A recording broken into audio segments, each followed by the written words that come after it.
बिस्मिल्लाहिर्रहमानिर्रहीम। अस्सलाम वालेकुम।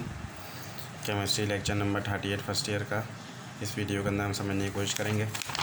चैप्टर 2 हम पढ़ रहे थे सॉलिड लिक्विड गैस, लिक्विड और गैस का हम पढ़ चुके हैं। अब सॉलिड स्टेट के बारे में बात शुरू करेंगे।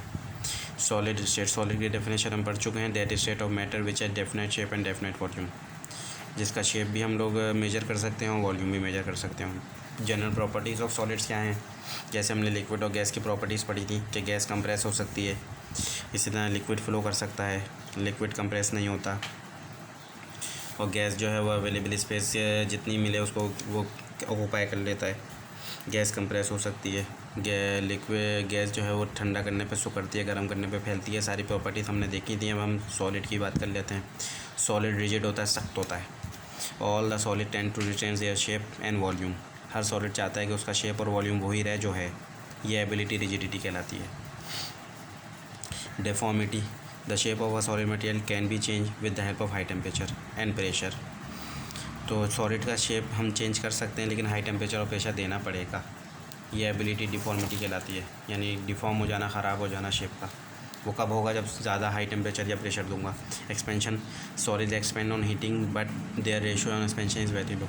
सॉलिड फैलता तो है गर्म करने पर, लेकिन इनका एक्सपेंशन बहुत ही रेट इनका बहुत ही कम होता है। Diffusion, normally solids can not diffuse each to each other. Liquid तो आपस में डिफ्यूज़ हो रहे थे, मिल रहे थे, गैसेस तो आसानी से मिल रही थी, लेकिन लिक्विड में जो थे वो सेम नेचर वाले मिल रहे थे, यानी पोलर वाले पोलर में और नॉन पोलर वाले नॉन पोलर में डिफ्यूज़ होंगे, और गैसेस तो आराम से डिफ्यूज़ हो रही थी एक दूसरे में, जो उनके दरमियान इंटरमोलिकुलर स्पेसिंग ज़्यादा थी।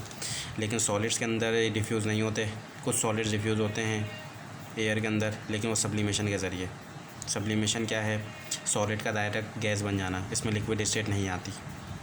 तो अगर सॉलिड गैस बन रहा है तो जाहिर सी बात है गैस बन गया, लेकिन है तो सॉलिड ही, तो वो फिर एयर के अंदर मिल सकता है, डिफ्यूज़ हो सकता है। इसके बिना, इसके अलावा दूसरे सॉलिड नहीं मिल सकते। अब types of solids, arrangement of particle के हिसाब से सॉलिड की 2 टाइप्स हैं, एक क्रिस्टलाइन सॉलिड और एक अमॉर्फस सॉलिड।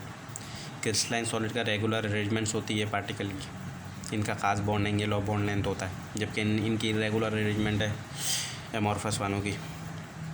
क्रिस्टलाइन सॉलिड्स को देख लेते हैं। दो solids in which atoms, ions और molecule are arrange in regular way. Atoms हों, आइंस हों या मॉलिक्यूल्स हों, ये एक ख़ास स्पेसिफिक वे में अरेंज होते हैं, रेगुलर शेप में अरेंज होते हैं। इनका स्पेसिफिक बॉन्ड एंगल और बॉन्ड लेंथ होती है, इनको क्रिस्टलाइन सॉलिड्स कहा जाता है।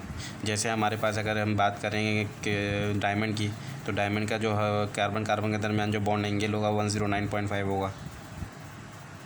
ठीक है, सिंगल बॉन्ड जितने भी कार्बन होते हैं उनके दरमियान ये होता है बॉन्ड एंगल, और बॉन्ड लेंथ भी 1.54 होती है। अब formation of crystalline solids,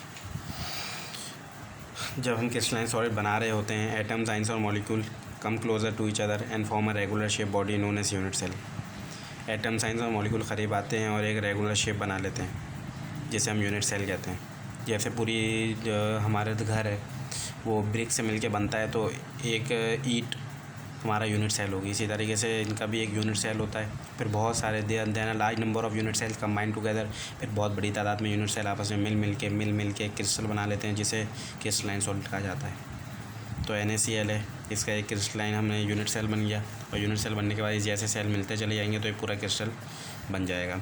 unit cell building block है क्रिस्टलाइन सॉलिड, यानी इसी से मिलकर क्रिस्टलाइन सॉलिड बनता है। अब types of crystalline solid, on the basis of nature of bonding among the particles के दरमियान जो बॉन्डिंग होती है नेचर की, नेचर ऑफ बॉन्डिंग जो है उस हिसाब से क्रिस्टलाइन सॉलिड 4 क्लासेस में डिवाइड होता है। एक आयोनिक सॉलिड्स होते हैं, इनमें आयोनिक बॉन्ड होगा। 2 solids which form by ionic bonding, वो सॉलिड्स जो आयोनिक बॉन्डिंग की वजह से वजूद में आए, यानी अपोजिट चार्ज आइंस की वजह से आए, उन्हें आयोनिक सॉलिड्स कहा जाता है, जैसे NaCl है।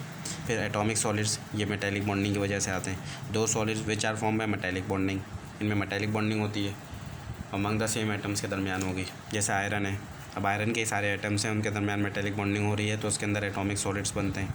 जैसे आयरन है, कॉपर है, सिल्वर है। इसी तरह कोवेलेंट सॉलिड्स हैं, all those solids in which non metallic atoms are link together. Metallic वाले तो एटम में आ गए, अब नॉन मेटेलिक वाले जो हैं वो कोवेलेंट में आ जाएंगे, जैसे कार्बन है, सल्फर है, फॉस्फोरस है, डायमंड है। और molecular solids, 2 solids in which इसमें वेंटर बॉन्डिंग होती है। Large size of molecule are held together, बड़े बड़े साइज़ के मॉलिक्यूल आपस में मिले हों वैन डर वाल्स बॉन्डिंग के ज़रिए, तो उसे मॉलिकुलर सॉलिड्स किया जाता है। जैसे बटर हो गया, सोप हो गया, और C6H12O6 हो गया।